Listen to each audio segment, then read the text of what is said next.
Having already done a few videos, let me do the house cleaning and get to the issues at hand. So, is there a larger cut? Yes, there is a 3-hour cut. That's rock solid. That really exists. It is out there. But now, is there a larger 4-hour? That is more speculative. I think we can say there are definitely a lot of deleted scenes. I've already done a video detailing this, so let me just go through that really quickly. Some of those scenes include Gurney with his musical instrument, more time with Yue, more training with Jessica and Paul, and additional scenes with Jason Momoa and the Fremen, essentially Duncan Idaho and the Fremen, and so on and so forth. It's hard to know what definitively we don't have, but I would say at least half a dozen major scenes and some minor scenes were left out. How much does this really amount to? It's hard to say. I would say it's probably a solid hour that we don't have, which we currently might have with Dune. Definitely do have a 3-hour cut, but they decided to truncate that, and that's what we have now. We have this kind of truncated version of the 3-hour. I think the discussion should turn to, okay, say we do want this larger cut. Do we have a right to it? And I think we're going to be split on what we think Dune is in terms of the film. Is it an auteur project by Denis, or is it something shared between Denis and the fans?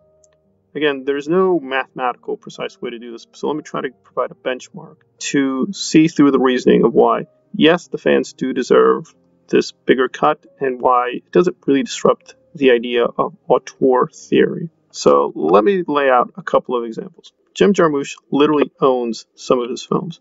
He does sometimes get financing, but sometimes he owns the entire film. Then we have somebody like David Lynch, who's sort of in the middle, who still works in big budget projects, but he's the dominating force. And then we have somebody like Kubrick. He didn't own the films. He did have to get outside funding, but I think you'd say he is a strong case of the auteur. Now, in his case, if he says this version is the only version, I don't want any other version, I still think historians, fans, and others can ask for the footage, but it's a much more tricky case. His word is not final or the law, but he does have a presumption that we should respect his wishes. Just don't think Denis fits into that. I don't think he's a Kubrick. And let me provide some substantiation here through Eyes Wide Shut, which I've studied for years. I've read tons of articles and books.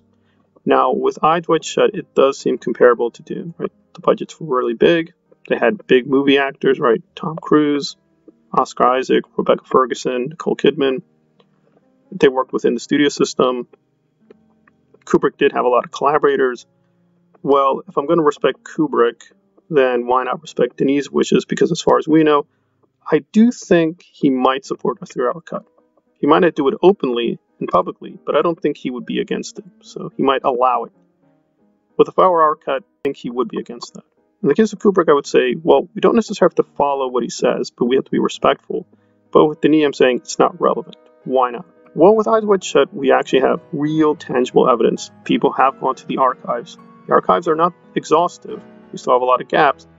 But now we know things we didn't know before. That when it comes to Eyes Wide Shut, a lot of what we see is literally Kubrick. He literally operated the camera. He often did the lighting and cinematography. He worked with the actors rigorously for hours and hours, sometimes weeks, to just perfect a single scene. So the level of craftsmanship and the level of obsessive care to detail is evident through most of the film. Now, it's not technically a Stanley Kubrick film because he died, so a lot of little key moments which people think is Kubrick is not him, like certain musical choices or the controversial opening where basically Nicole Kidman strips and she shows us her naked body. That technically is not Kubrick. He did film it, but he didn't decide the opening. But still, overall, I think we can say this is very substantively a Kubrick vision.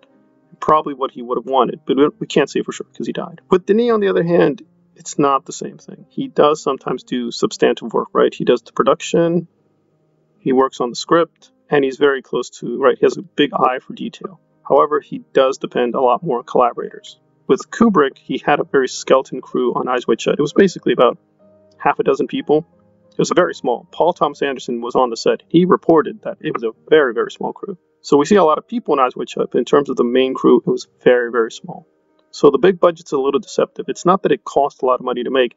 It's just they kept shooting it for so long because that's how he had to shoot it, right? This is the longest film on record. But Denis is a whole other case where he literally has to work with other collaborators, whether visual effects, cinematographers, stunt people, so on and so forth. So it's not genuine auteur vision in the Kubrickian sense. You can call him an auteur, but it's a much weaker form of auteurism. But I think ethically, This is not a case of fan entitlement. And yes, you have some rights, legal and ethical, but it's not as strong as some other cases like David Lynch or Stanley Kubrick. If they say, this is the only cut I recognize, it's a much stronger case. And there you can sort of say maybe fans are being over entitled. I don't think that's the case with Denis. However, I do recognize a lot of the Dune fandom loves Denis, and I do want a larger cut. So I think we're going to have a split here between people who want the extended cut, but it needs Denis' active approval versus those who say, we should have the extended cut. As long as it's mostly respectful of his vision, and that's my position, I don't see any problem with it. But again, if we want this, it has to be demanded. I think in the immediate future, nothing's going to happen. But over the long term, the closer we get to Dune Part 2, I think we're going to have to start raising the question as fans, okay, do we really want this? And if we do, what is the legitimate basis? And I think it's that this is a case of a weak auteur. The fans should have a bit of a voice here, and as long as they get an editor who's respectful of Denis, I don't see the major problem. So I know some people are going to say, well, at the end of the day, it's his film, it's not your film, you don't have a right to say anything, but I respectfully disagree. I do think we have a, admittedly, small case, but it's still a solid case to demand more. It's not asking to negate his vision, it's just asking for, that's it, just want an extended cut. Nothing more, nothing less. I think it sounds pretty reasonable. It's financially profitable. And if the fans ask for it, I'm only a small voice. But if people do want it, and I think looking at the Kubrick case, fans are making a legitimate case for what they want. And that's where I stand. But again, chime in with your own thoughts about where we should proceed with demanding an extended cut or not demanding one. Thanks for listening.